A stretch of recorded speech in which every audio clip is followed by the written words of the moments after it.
So last year I ran the Boston Marathon for the American Red Cross. It was my first Boston Marathon, and I had the privilege of running for them. The Boston Marathon had always been a bucket list item for me.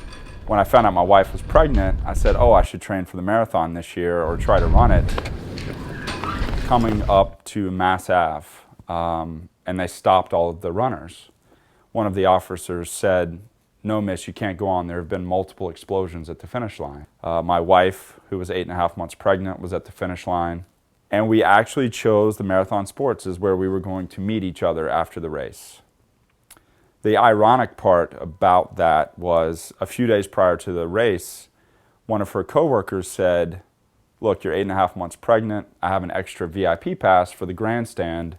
Why don't you take my pass? So my back was turned to it, but you obviously hear this noise, and as soon as it happens, you turn around to look. And at that time, all I saw was smoke. You really couldn't see anything at the beginning. And the thing that concerned me was that that second bomb was close to where Jonathan could have been. It was a very difficult, 45 minutes for me until I figured out that she was okay.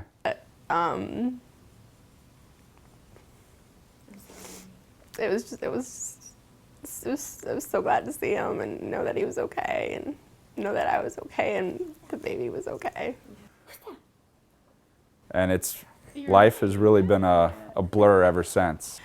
We just felt so blessed in light of what had happened just a month earlier. I mean, it really makes you count your blessings and appreciate life to its fullest. Honestly, the decision to run this year was mainly because, and this is going to sound selfish, but I felt robbed of that feeling of crossing the finish line. But even greater than that, the American Red Cross, they were some of the first responders to the victims last year.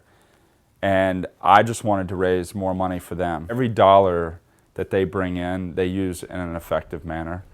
And I just truly believe in the organization and the work they do. It'll be amazing to have Jonah there and embrace him when he crosses that finish line and take that picture that I wanted to take with him last year, and to have Jonah there to celebrate it with him. I know it's going to be an emotional moment. Jonah, man, can you say hello?